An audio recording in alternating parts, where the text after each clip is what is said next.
सुपौल श्री दिलेश्वर कामत जी,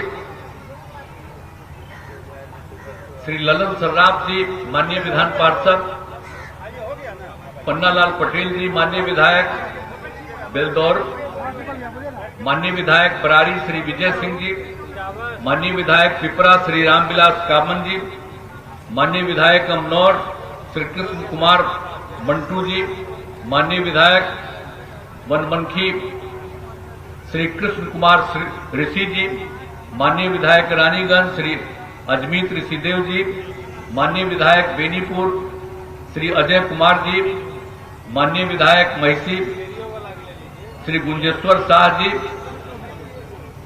और यहां पर जनता दल यू के प्रदेश अध्यक्ष श्री उमेश कुशवाहा जी, यहां मौजूद श्री जयशंकर जय कुमार सिंह जी, श्री लक्ष्मीकांत मंडल जी,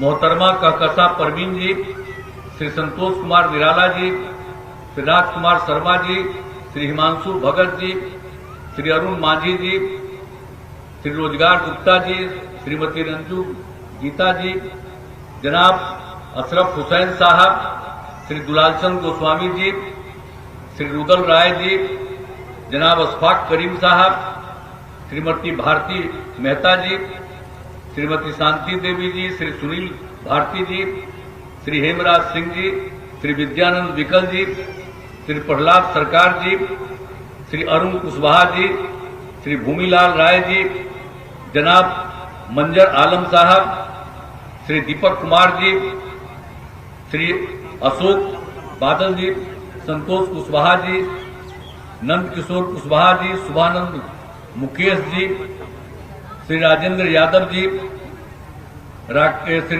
राकेश कुमार जी, श्री अनिल शर्मा जी, इस कार्यक्रम में उपस्थित सभी सम्मानित नेतागण, सभी सम्मानित जनप्रतिनिधिगण, मेरे प्रिय साथियों, प्रिंट एवं इलेक्ट्रॉनिक मीडिया के पत्रकार मित्रों, छायाकार बंधुओं, बहनों एवं भाइयों, आज के इस कार्यक्रम में आप काफी संख्या में उपस्थित हैं। मैं आप सबका अभिनंदन करता हूं, आप सबको बधाई देता हूं, और यही मैं अनुरोध करने आया हूं कि भाई यहां पर उपचुनाव हो रहा है रुपौली विधानसभा का, तो यहां पर जो हमने आग्रह किया है कि आप निश्चित रूप से कलाधर मंडल जी को विजयी बनाइए। हम इसी के लिए आप सबको अनुरोध करने आए हैं। अब आप जानते हैं कि भाई ये रुपौली में ये जगह क्यों खाली हो गया। आप जिसको लगातार हम बनवा रहे थे रुपौली से, 3 बार जो बन गई थी, इसी बार हम लोगों को छोड़ करके भाग गई एमपी बनने के लिए। तो एमपी तो नहीं बनी, तीसरे नंबर पर रही। अब सीटवा जो खाली हो गया तो ये फिर से चुनाव लड़ रही है। अब आप लोग तो यही ना समझिएगा कि कितना बार हम उसको तो राज्य सरकार में मंत्री तक भी बनाए, उसको पहले उसको कुछ बोलने नहीं आता था, और तब भी हम उसको आगे बढ़ाए। इतना हम सबको इज्जत देते रहे। देखिए, हमको कोई छोड़ के भागता है तो गड़बड़े नंबर है। आप जानते ना हैं, हम लोगों का तो आप जानते हैं, हमारा तो रिश्ता बहुत पुराना ना है भाई। आप समझ लीजिए, आप इसके बाद तो हम लोग तो 2 बार खाली अलग हो गए थे, इस बार भी थोड़ा अलग हो गए थे, तो फिर हमको खराब लगा कि ठीक नहीं है। हम लोगों का जो रिश्ता पुराना है 1995 से, अब बिहार में 2005 में हम लोग मिलकर के सरकार बनाए। आज जो हमारे उप मुख्यमंत्री जी हैं और पार्टी के नेता, हम लोग तो साथ रहे। आज तो फिर तीसरी बार न इस देश के प्रधानमंत्री बने, तो इसीलिए आप समझ लीजिए कि सब कुछ अच्छा हुआ, फिर बिहार आगे बढ़ेगा। लेकिन हम लोग जब साथ थे तो कुछ लोग को इधर उधर कर दिया था, तो वो अलग थलग हो करके भाग गई।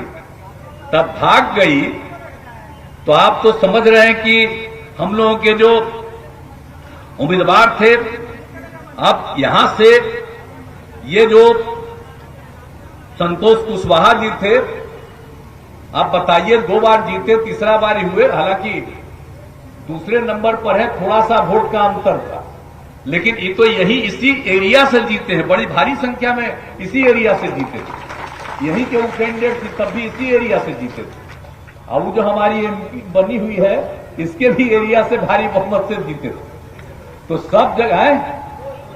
हाँ, लेकिन हमको बड़ा आश्चर्य हुआ कि इस आदमी को क्या हुआ। अब पिछली बार चुनाव में तो हम आए थे तो लग रहा था कि कोई दिक्कत नहीं होगा, एक आदमी को इंडिपेंडेंट लड़ गया, इधर से उधर कर दिया, लेकिन फिर भी पूरे बिहार में तो हम लोग किए।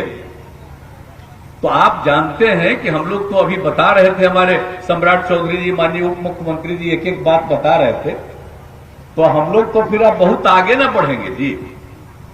अभी तो एक बाई इलेक्शन है, तो इसके लिए हम लोग आए हैं आपसे अनुरोध करने के लिए। अब आप समझ लीजिए कि जिन लोगों को हमने इज्जत दिया, अब भाग गया तब जाने दीजिए। अब इसके बाद हम लोगों ने पूरे तौर पर जो कुछ भी था, अब आपको मालूम न है, संतोष कुशवाहा जी तो 2 बार जीते, लेकिन इस बार ये हार गए, लेकिन फिर भी ये मेहनत कर रहे हैं, सब काम कर रहे हैं ये लोग, सब लोग। तो हम लोगों को उम्मीदवार है, उसके लिए काम कीजिए।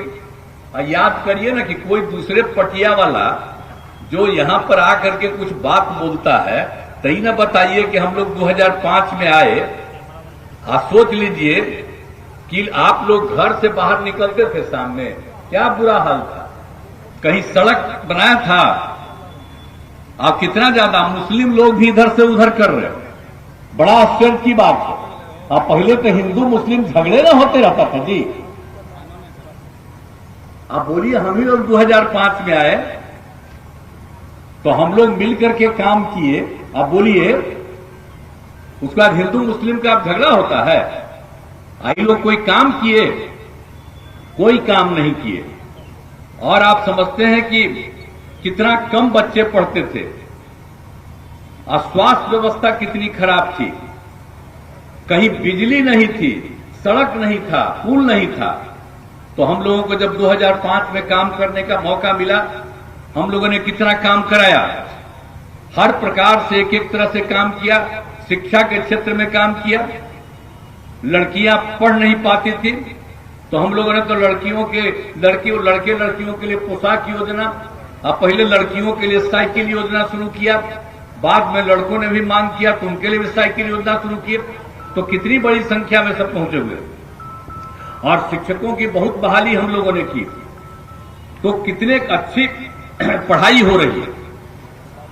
अब इलाज के लिए की कोई व्यवस्था नहीं थी, तो हम लोगों ने प्राथमिक स्वास्थ्य केंद्र में डॉक्टर, मुफ्त दवा, जांच की सुविधा की। 2005 में क्या होता था, उसके पहले प्राथमिक स्वास्थ्य केंद्र में हम तो बराबर आप लोगों को बता देते हैं कि 1 महीना में 29 मरीज आते थे, और जब हम लोगों ने उस क्षेत्र में काम किया तो 1 महीना में 11,000 से ज्यादा उसमें जाता है इलाज करने। तो ये सब काम तो हम लोग किए हुए हैं जी, और सब हर तरह से काम किया। कितना सड़क का निर्माण किया, पुल पुलिया का निर्माण किया। और जो 15 में आए तो 7 निश्चय के तहत हर घर बिजली पहुंचा दिया, हर घर नल का जल पहुंचा दिया, हर घर शौचालय पहुंचा दिया, टोलों को पक्की सड़कों से जोड़ने का काम किया।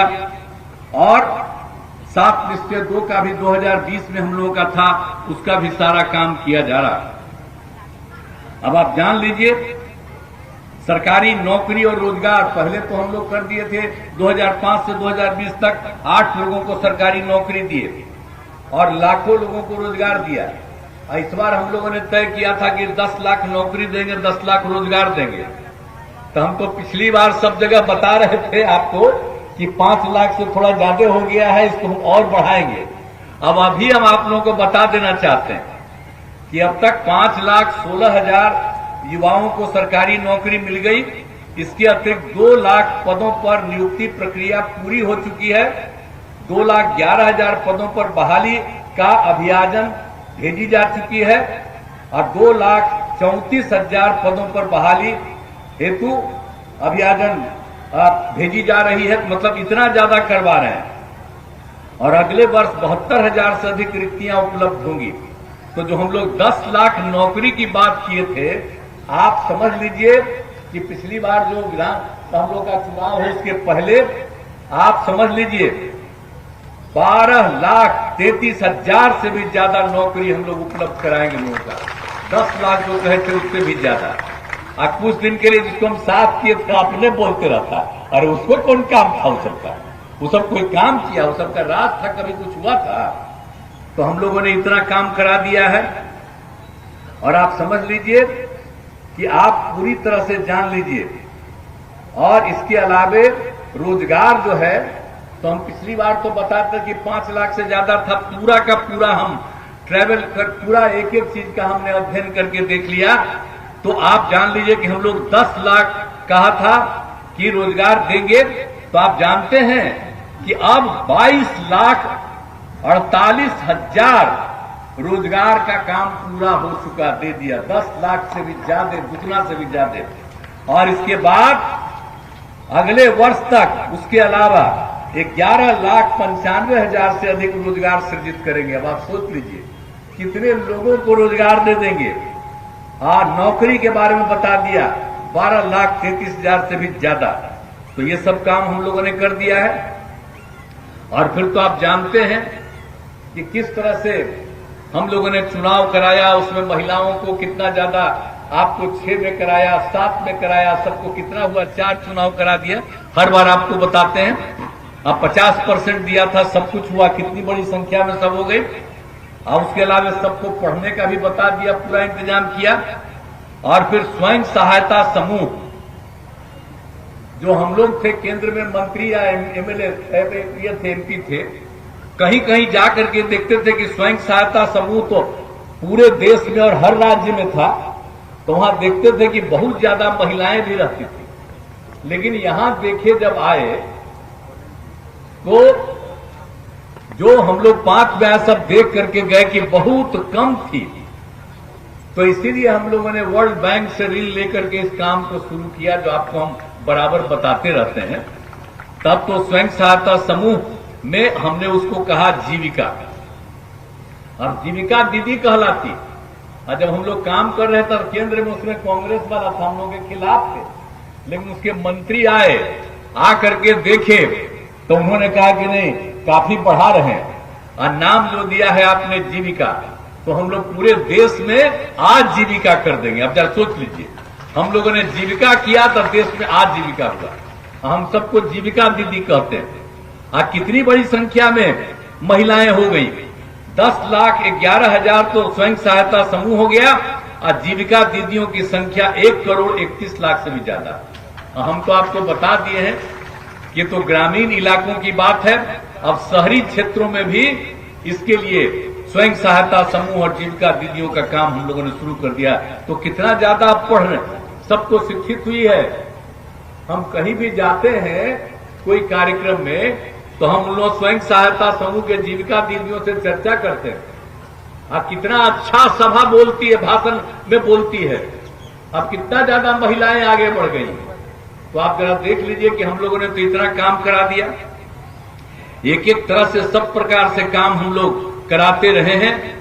और हर प्रकार से आप समझते हैं, सभी जात के लोगों के लिए हम लोगों ने काम किया। चाहे हिंदू हो, मुस्लिम हो, दलित हो, महादलित हो, पिछड़ा हो, अति पिछड़ा हो, सबके लिए काम किया। आइए मुस्लिम लोगों का वोट लेने की कोशिश करते हैं, लेते हैं। हम तो सब मुस्लिम समुदाय के लोगों को कहेंगे कि कोई करता था जी, हम ही लोग आए तभी ने इन लोगों को मदरसों को सरकारी मान्यता दिया, और उसके शिक्षकों को सरकारी शिक्षकों की तरह उनको हम लोग वेतन देना शुरू किया। और कितना ज्यादा हिंदू मुस्लिम का झगड़ा होता था। अब हिंदू मुस्लिम का झगड़ा होता है। आज 2006 में ही कब्रिस्तान जो था उसकी हम लोगों ने घेराबंदी शुरू किया, और उसके लिए 8,000 से भी ज्यादा कर दिया। अब बाद में पता चला कि और 1,000 करना चाहिए, उसका भी काम चल रहा है। और हम लोगों ने तो पुराने मंदिरों को भी, हिंदुओं के मंदिरों को भी जो 60 वर्ष का है, उसका भी चार दीवारी कर रहे हैं। तो कितना ज्यादा हम लोगों ने काम किया। अब हिंदू मुस्लिम कोई झगड़ा होता है। अब जो लोग पहले गड़बड़ करता था, मुस्लिम को कुछ नहीं दिया था, अब मुस्लिम समुदाय का लोग अब कहां नहीं है। जब हम लोग पंचायत का और नगर निकाय का, जिसमें हमने महिलाओं को 50% दिया है, तो उसमें नहीं मिलता है। और स्वयं